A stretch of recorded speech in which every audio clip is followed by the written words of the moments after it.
আমল যেন করতে না পারে। আমল ব্যক্তিগতভাবে করলেও বাস্তবায়ন করে রাষ্ট্রীয় পর্যায়ে, আন্তর্জাতিক পর্যায়ে প্রত্যেকটা ক্ষেত্রে যেন বাস্তবায়ন না করতে পারে, অথবা সবকিছু করলো কিন্তু আল্লাহর জন্য যেন না করতে পারে। কারণ সব কিছু করে যদি আল্লাহর জন্য না হয়, এই আমলের কোনো মূল্য নাই। কোনো না কোনো এক পর্যায়ে ত্রুটি রেখে বান্দাকে জাহান্নামের পথে নিয়ে যাওয়ার জন্য সদা সর্বদা এই শয়তান চেষ্টায় রত রয়েছে। তার ঘুম নাই, ঘুমের প্রয়োজন নাই, অলসতা নাই, খাওয়া নাই, নাওয়া নাই, সে 24 ঘন্টা এই কাজেই নিয়ত। এই জন্য তার চক্রান্ত থেকে বাঁচার জন্য কোরআন তেলাওয়াতের শুরুতে বিশেষভাবে নির্দেশনা দেওয়া হলেও সর্বদা সর্বক্ষেত্রেই আসলে তার চক্রান্ত থেকে আমাদের বাঁচার জন্য আল্লাহর আশ্রয় গ্রহণ করা উচিত। করব ইনশাআল্লাহ। এই শয়তান আমার আপনার দুশমন, আল্লাহর দুশমন। শয়তানের ইতিহাস কবে থেকে তার দুশমনি শুরু হলো, কোন সূত্র থেকে, কেন তার দুশমনিটা চির দুশমনিতে রূপান্তরিত হলো। একটা হলো আপনার সাথে দুশমনি সাময়িক সময়ের জন্য, একসাথে চাকরি করছে, পাশাপাশি দোকান, এক দোকানদার আরেক দোকানদারের সাথে কি থাকে, শত্রুতা থাকে। প্রতিবেশী একজনের আরেকজনের সাথে শত্রুতা থাকে, এ বাড়ি বেঁচে চলে গেছে, আর শত্রুতা নাই, দেখেও না। কিন্তু ওর সাথে আমাদের শত্রুতাটা আজন্ম, এবং কিয়ামত পর্যন্তের জন্য আমার সাথে, আমার পূর্বপুরুষদের সাথেও ছিল, আমার অধনস্থ পরবর্তী প্রজন্ম যারা আসবে তাদের সাথেও কিয়ামত পর্যন্তের শত্রুতা থাকবে। মানে সীমাহীন শত্রুতা। কেমন শত্রুতা? সীমাহীন শত্রুতা। আবার আজব, তাকে দেখা যায় না, ধরা ছোঁয়ার বাহিরে। সে কোনো কাজ, অন্যায় কাজ করিয়ে ফেললে আপনি তাকে শাস্তি দিবেন, ধরবেন, এবার শিক্ষা দিবেন, এরকম কোনো উপায় আছে? কিচ্ছু, কোনো উপায় নাই। এই জন্য এই শত্রুর ব্যাপারে আল্লাহ তাআলা পবিত্র কোরআনে প্রায় 70 জায়গায় নাম নিয়ে আলোচনা করেছেন। কয় জায়গায়? প্রায় 70 জায়গায়। শুধু শয়তান শব্দটা 70 জায়গায় আছে। ইবলিস আছে শব্দটা, কি আছে? ইবলিস আছে আরো জায়গায়, 70-এর অধিক জায়গায় শয়তানকে নিয়ে আরো বিভিন্ন তার নাম, বিভিন্ন নাম আছে। যেমন গরুর, গরুর মানে প্রতারক, ধোঁকাবাজ।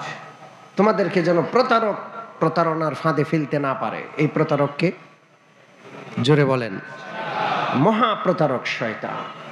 এইভাবে ইশারা ইঙ্গিতে আমার মনে হয় শতাধিক জায়গায় তার সম্পর্কে কি রয়েছে, আলোচনা রয়েছে। কত দয়াময় আল্লাহ!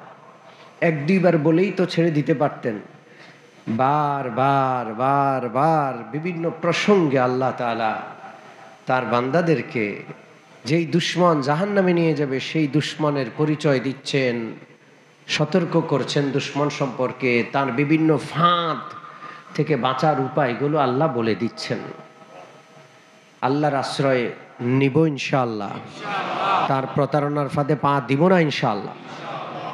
কবে থেকে তার প্রতারণা, কবে থেকে তার দুশমনি, সেই সম্পর্কে আলোচনা চলছিল।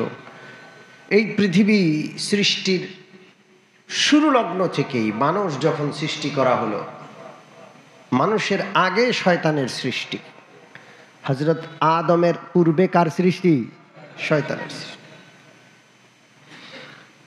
আল্লাহ রাব্বুল আলামিন খলিফা বানানোর বিষয়টি, হযরত আদম আলাইহিস সালাতু ওয়াস সালামের সৃষ্টির বিষয়টি ফেরেশতাদের সামনে উল্লেখ করলেন, সিদ্ধান্ত জানালেন। ফেরেশতারা বললেন, আতাজালু ফিহা মান ইউফসিদু ফিহা ওয়া ইয়াসফিকু দিমা। কেন বানাবেন আল্লাহ? এরা খুন খারাপি করবে, মারামারি হানাহানি ফিতনা ফাসাদ সৃষ্টি করবে, জমিনে বিশৃঙ্খলা করবে। কেন? কি দরকার? আমরা আছি না? আমরা রুকু করছি, সেজদা করছি, ইবাদত। ওয়া নাহনু নুসাব্বিহু বিহামদিকা ওয়া নুকদ্দিসু লাক। আমরা তো ইবাদত করছি, পবিত্রতা বর্ণনা করছি। আমি গত সপ্তাহে বলেছিলাম ফেরেশতারা একজন তো সেজদায় আছে, সে কিয়ামত পর্যন্ত সেজদা রত অবস্থায় থাকবে, কোনোদিন মাথা উঠাবে না। কোটি কোটি অগণিত ফেরেশতা, তাদের মৃত্যু নাই, তাদের যৌবন নাই, তাদের বার্ধক্য নাই। যেভাবে আল্লাহ বানিয়েছেন সেইভাবে যে ইবাদত শুরু করেছে, আজীবন ইবাদতে থাকবে তারা। তারা মনে করেছে আল্লাহ মনে হয় ইবাদতের জন্য বানাবে। এই জন্য তারা এই প্রশ্ন উত্থাপন করলেন জানার জন্য। আল্লাহ সিদ্ধান্ত জানালেন, তারা তাজ্জব প্রকাশ করলো যে আল্লাহ আশ্চর্য, ইতিপূর্বে জিন তৈরি করেছেন, তারা জমিনে বিশৃঙ্খলা করেছে, আমরা পিটিয়ে ওদেরকে উৎখাত করেছি, এখন আবার মানুষ তৈরি করবেন। আল্লাহ রাব্বুল আলামিন বললেন, ইন্নী আ'লামু মা লা তা'লামুন, নিশ্চয়ই আমি জানি যা তোমরা জানো না। সবচেয়ে বেশি জানেন কে? আমরা যত জ্ঞানী হই, যত গুণী হই, যত মেধাবী হই, আমাদের ইলম জ্ঞান বুদ্ধি কম না বেশি? সারা পৃথিবীর সমস্ত মানুষের জ্ঞান বিজ্ঞান একসাথ করলে আর স্রষ্টার জ্ঞানের একটা ফোঁটা আলাদা রাখলে ওই ফোঁটার বরাবর হবে? আল্লাহু আকবার। ইন্নী আ'লামু মা লা তা'লামুন, ফেরেশতারা তোমরা জানো না আমি যা জানি। আল্লাহ রাব্বুল আলামিন বুঝাইতে চাইলেন, আমি আমার জমিনে যে খলিফা বানাতে চাই, সেই খেলাফতের যোগ্যতা তোমাদের নাই। খেলাফতের দায়িত্ব পালন করার মতো তোমাদের সেই যোগ্যতা নাই। ওই যোগ্যতা আছে হযরত আদমের, এবং আদম প্রজন্ম যারা হবে, আদম সন্তান যারা হবে, তাদের সেই যোগ্যতা আছে। তোমাদের সেই যোগ্যতা নাই, নাইলে তোমাদের বানাইতাম। এখন আল্লাহ তাআলা মানুষ বা আদম যোগ্য, ফেরেশতারা এই ব্যাপারে যোগ্যতা রাখে না, এটা আল্লাহ তাআলা বাস্তবে প্রমাণ করতে চাইলেন। কি করতে চাইলেন?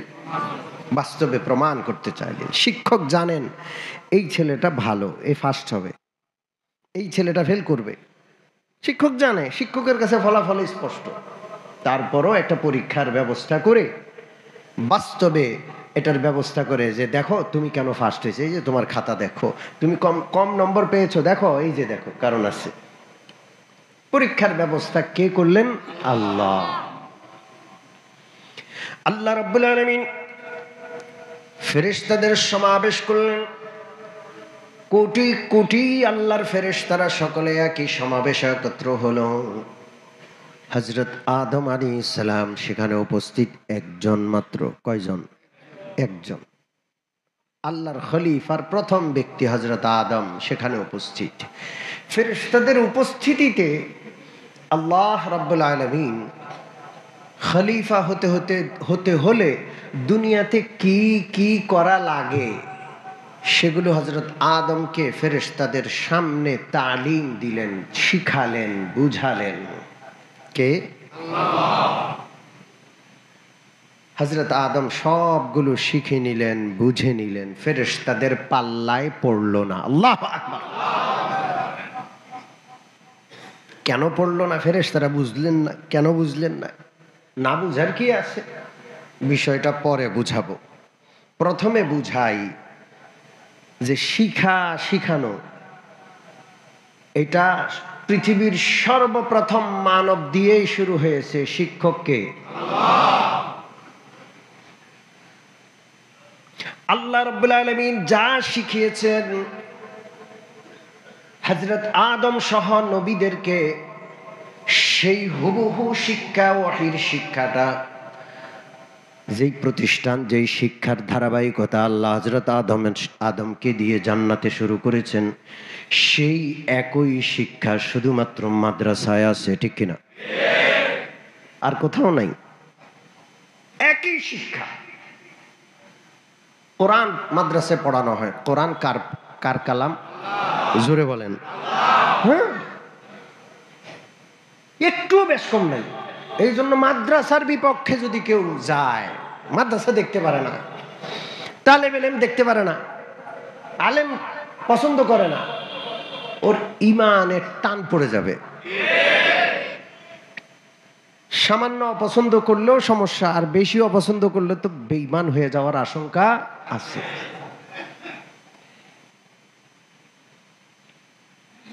আজও গোটা বিশ্বে চক্রান্ত চলছে জাতিকে আলেমদের কাছ থেকে দূরে সরানোর জন্য। গোটা বিশ্বই চেষ্টায় রত। উম্মত যদি নবীর সাথে সম্পৃক্ত হয়, সম্পৃক্ত থাকে, উম্মতকে কেউ গোমরাহ করতে পারবে না।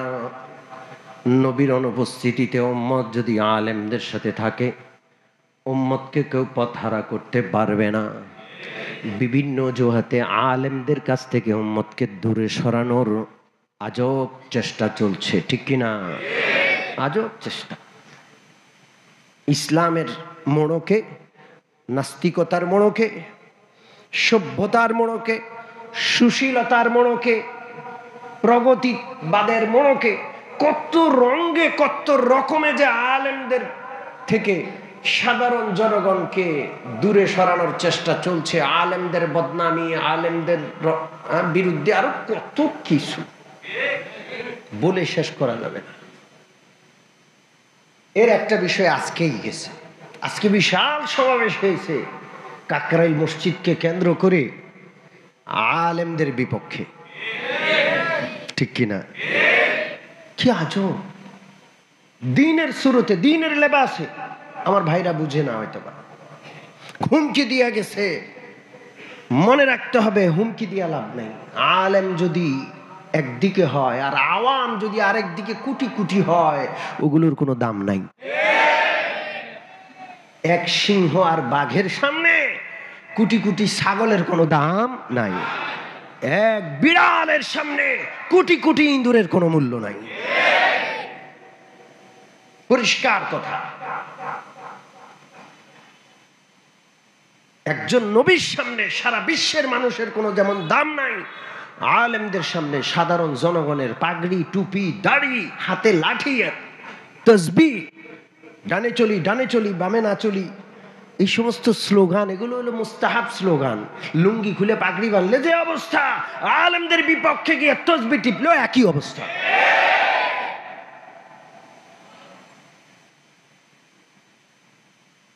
ও তো জানেই না কোনটা হক, কোনটা বাতিল, কোনটা সত্য, কোনটা মিথ্যা। সে তো চলছে, দৌড়ছে। তারে ওই গরু জবাই করে, ছাগল জবাই করে দস্তরখান বিছিয়ে খাওয়াইয়া দিচ্ছে, ব্যাস। মসজিদে মসজিদে খাওয়া চলছে। এখন কি চলছে? খাওয়ানোর প্রতিযোগিতা। মনে রাখবেন, আলেমদের বিপক্ষে যাবেন না, জনসংখ্যা কম হোক আর বেশি হোক, কখনো আলেমদের বিপক্ষে যাবেন। এটা হলো দ্বীনি শুরুতে, লেবাস দ্বীনি। কি কথা! একেবারে মুস্তাহাবও ছাড়ে না। কথা কি বুঝছেন? জোয়ান মানুষ তাও হাতে লাঠি লইয়া হাঁটে। ওরে বাবা! ভাই, আমার হাতে লাঠি আছে? বলেন। আমার চেয়ে কম বয়সী, কিন্তু হাতে কি আছে? লাঠির সুন্নতটাও সে ছাড়ে না। এত সুন্নত পালন করে, সন্তানকে দুধ পান করাইতেও মা নাকি স্তনের নিচে দস্তরখান বিছাইয়া দেয়। কিসের নিচে? মায়ের দুধের নিচে কি বিছাইয়া দেয়? না, দুধ খাওয়াইতেছে, খানার সুন্নত দস্তরখান। কি পরিমাণ সুন্নত পালন করে! ওয়াল্লাহি সত্য কথা বলছি আমি। এরা এত পালন করে। আল্লাহ রসুলের সাহাবী হযরত আলীর যুগে একদল লোক বাহিরে ছিল, যারা হযরত আলীকে কাফের ফতোয়া দিচ্ছে। কি ফতোয়া দিছে? হযরত আলীকে তাদের পছন্দ হয় না। হযরত আলী ঠিক মতো ইসলাম মানতে পারে না, ওরা যতটা মানে। আল্লাহ রসুল তখন বলে গিয়েছিলেন, আলী, তোমার ব্যাপারে দুইটা দল পরীক্ষায় পতিত হবে। একটা দল তোমাকে নিয়ে বাড়াবাড়ি করবে, তারাও জাহান্নামী। আরেকটা দল তোমাকে নিয়ে ঘৃণা ছড়াবে, ছাড়াছাড়ি করবে, তারাও জাহান্নামী। ঠিকই দুইটা দল হয়েছিল। একটা রাফেজি বা শিয়া হযরত আলীকে নবী বানায় ফেলছে, হযরত আলীকে আল্লাহর আসনে বসায় দিছে। এটা হলো বাড়াবাড়ি। আরেক দল খারিজি, এরা এত সুন্দর করে, রাসূলুল্লাহ বলে গেছেন, এত সুন্দর নামাজ পড়বে তোমরা দেখে তোমাদের আমল তুচ্ছ মনে করবে, যে এত সুন্দর নামাজ। হযরত আলীকে কাফের বলতো, খারিজি। হযরত আলী এদের সাথে যুদ্ধ করেছেন, এদেরকে আমভাবে কতল করে শেষ করে দিয়েছেন। সম্মানিত উপস্থিতি, আমরা আমাদের ভাইদের ব্যাপারে হিতাকাঙ্ক্ষী। আলেমদেরকে বাদ দিয়ে আপনারা কোনো দ্বীনের কাজ করতে যায়েন না, এটা দিন থাকবে না, বদ্দিন হয়ে যাবে। ডাক্তারদেরকে বাদ দিয়ে হসপিটাল আর চিকিৎসালয় বানায়েন না, ওইটা চিকিৎসার জায়গা হবে না, ওইটা মরণের ফাঁদ হয়ে যাবে। ইঞ্জিনিয়ারকে বাদ দিয়ে বিশাল বিল্ডিং তৈরি করবেন, 100 তলা 200 তলার স্বপ্ন দেখবেন, ওইটা বিল্ডিং হবে না, ওইটা মরণ ফাঁদ হবে, ওইটা ধসে পড়বে এবং হাজার হাজার লক্ষ লক্ষ মানুষের জাহান্নামে যাওয়ার কারণ হবে।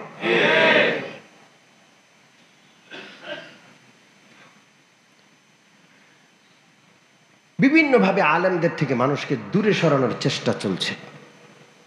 আপনারা জানেন, আমার গ্রেপ্তার, আমার নামে মামলা। আমরা যখন জেলে, তখন প্রত্যেকদিন পত্রিকা যাইতো, বিকাল বেলায় পত্রিকা হাতে পাইতাম। পত্রিকায় দেখি আমার নাম, আমাদের লিস্ট, আলেমদের নামে লিস্ট, এদের অ্যাকাউন্ট জব্দ করা হবে, এরা কোত্থেকে আয় করে, কোথায় ব্যয় করে, এত টাকা কোথায় পায়। তখন গোটা মিডিয়া জগৎ আলেমদের ব্যাপারে সব মাদ্রাসাগুলোর হিসাব হবে, কারা মাদ্রাসা চালায়, এদের ফান্ড কোত্থেকে আসে। আলেমদের থেকে জনতাকে দূরে সরানোর চেষ্টা করা হয়েছিল। এই যে এখন ক্ষমতার পট পরিবর্তন হলো, দুদকে গিয়ে দেখেন যারা দুর্নীতি করেছে কোনো আলেমের নাম পাবেন না। আছে কোনো আলেমের নাম? দেশ ছেড়ে বিদেশে বাড়ি করছে, একজন আলেম দেখাইতে পারবেন? যারা আমাদের নামের তালিকা করেছে, দুর্নীতি দমন কমিশনে আমাদের অ্যাকাউন্ট নম্বর দিয়েছে, আমাদের অ্যাকাউন্ট ফ্রিজ করার কথা ঘোষণা করেছে, ওরা আজকে পলাতক, ওদের অ্যাকাউন্ট ফ্রিজ হয়েছে, ওদের নামে দুর্নীতির বিশাল বিশাল কাহিনী বের হয়েছে। এগুলো হলো আলেমদের কাছ থেকে জনগণকে দূরে সরানোর চেষ্টা। মনে থাকবে ইনশাআল্লাহ, এই ফাঁদে পা দেওয়া যাবে না। মনে রাখতে হবে, নবীগণ নিষ্পাপ, নবীগণের কোনো পাপ হয় না, আল্লাহ তাদেরকে হেফাজত করেন, তারা মাসুম। আলেমরা নিষ্পাপ নন, গুনাহ হয়ে যায়। কি হয়ে যায়? সগীরা গুনাহ হয়, কবিরা গুনাহ হয়ে যেতে পারে। আমার দ্বারা যে কোনো বড় গুনাহ হইতে পারে, আল্লাহ হেফাজত করুক, আমিন বলেন। আমার দ্বারা কোনো অন্যায় হয়ে গেলে গোটা আলেম সমাজকে গালি দিবেন না, ঠিক কিনা? হুজুররা ভালো না, হুজুর দেখতে পারি না, ঈমান চলে যাবে। আমি আমার মসজিদে সূরা হুজুরাতে আদব সম্পর্কে আলোচনা আছে, সে আলোচনা যখন করলাম, আমি বললাম নবীর আদব যেমন করতে হয়, নবীর আদবের কথা আছে। এই সূরা হুজুরাতের ব্যাখ্যায় রয়েছে নবীজির আদব যেমন করতে হয়, আলেমদের আদবও তেমনই ভাবে করতে হয়। এক সুশীল বলে যে, কই আলেমদের কথা তো নাই, হুজুরে কইলে মানে উনি আলেমদেরকে সম্মান করতে কি না রাজি না। কয় টাকা আছে তার, বাড়ি গাড়ি কয়টা আছে, কথা বুঝেন না? অথচ আলেমদের ব্যাপারে কি বলা হয়েছে? কুন আলিমান আও মুতাআল্লিমান আও মুহিব্বান ওয়ালা তাকুন খামিসা।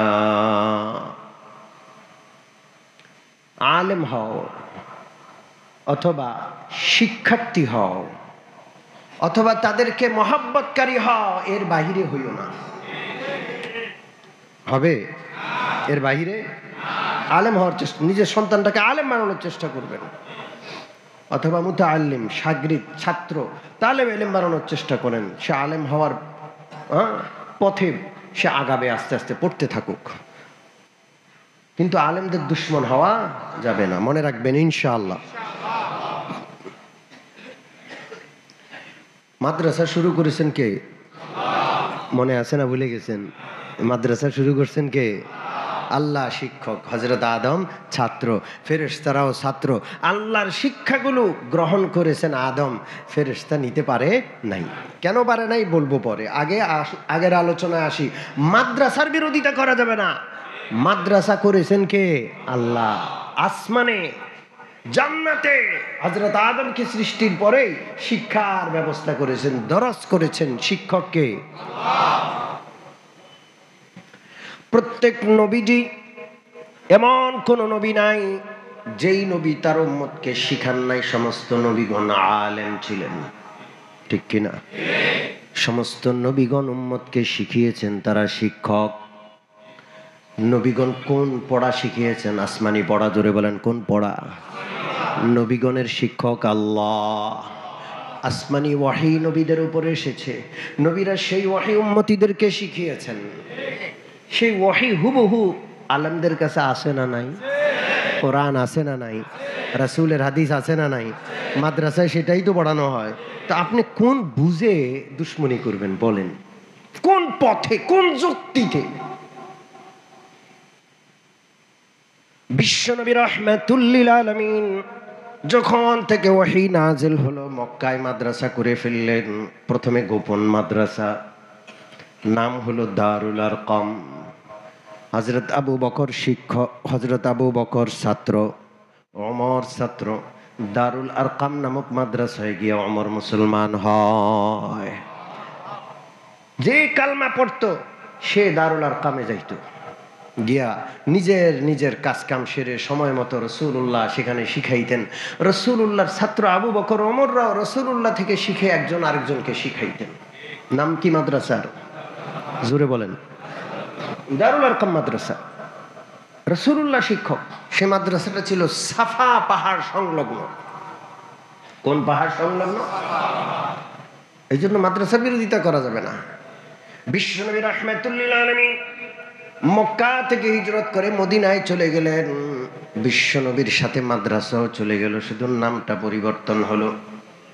সেখানে গিয়ে মাদ্রাসার নাম হলো সুফা মাদ্রাসা। সেখানে কারো বাসায় নয়, সেই মাদ্রাসাটা হয়েছে খোদ মসজিদে নববীর ভিতরে। আল্লাহ আকবার। অনেকে আছে মসজিদের ভিতরে মাদ্রাসা আছে কিনা? মসজিদের ভিতরে পোলাপাইন থাকে, মাদ্রাসা। আরে মসজিদ শুধু নামাজের জায়গা নয়, মসজিদ কোরআনের প্রতিষ্ঠান, ঠিক কিনা? আজকে শুধু মসজিদকে নামাজের জায়গা বানাইছে, এই জন্য উম্মত কোরআন থেকে দূরে সরে গেছে। মসজিদে কোরআনের শিখার ব্যবস্থা নাই। উম্মত মসজিদে আসে শুধু নামাজটাই পড়ে, তো নামাজও তো কবুল হয় না কেরাত শুদ্ধ না হইলে। 40 বছর যাবত নামাজ পড়ে, 70 বছর নামাজ পড়ে দাড়ি পাকাইলো, নামাজের মাসাইল জানে না, ফরজ জানে না, তহারত পবিত্রতা জানে না। কথা ঠিক না বেঠিক? তো মসজিদ শুধু নামাজের জায়গা নয়, নামাজ সংক্রান্ত যত বিষয় আছে প্রত্যেকটা বিষয় পড়া, পড়ানো, শিখা, শিখানো সবকিছু মসজিদ থেকে হবে।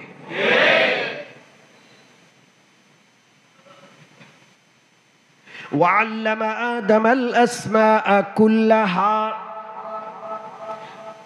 বিশ্বনবীর এমন কোন সাহাবী ছিল না যে সাহাবী মাদ্রাসার ছাত্র ছিল না।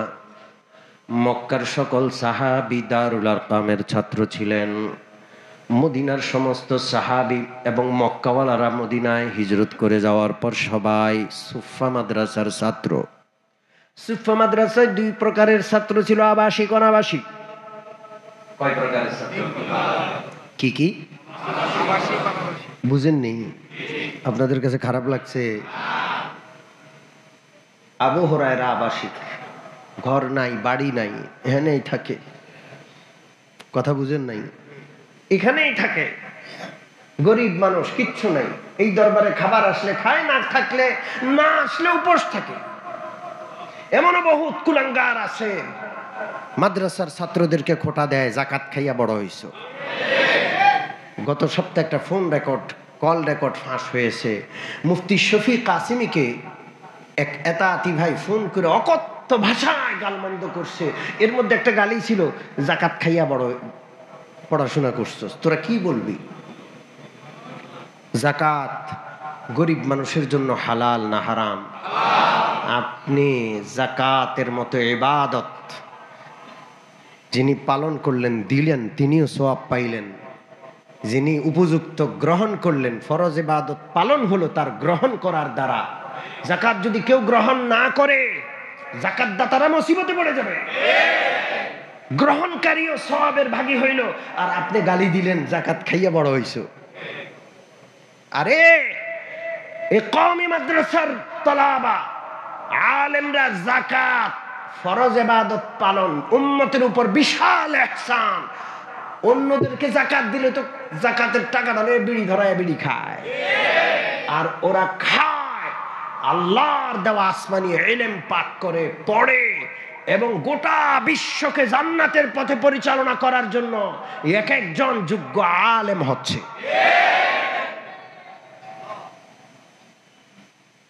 মদিনার মাদ্রাসা আবাসিক ছিল, অনাবাসিক ছিল। আবাসিক মাদ্রাসার ছাত্র হলেন আবু হুরায়রা। পেটে ভাত নাই, কোনো ব্যবস্থা নাই। মুসলমানরা যাকাত নিয়ে আসে, নবী তখন যাকাত নেন না। নবী যাকাত খান না, নবীর জন্য যাকাত খাওয়া বৈধ নয়। যাকাত নিয়ে আসলে আবু হুরায়রা মতো যারা আছে এদেরকে দিয়ে দিতেন, এরা খাইতো। হাদিয়া নিয়ে আসলে ওদেরকেও দিতেন, নবীও খাইতেন।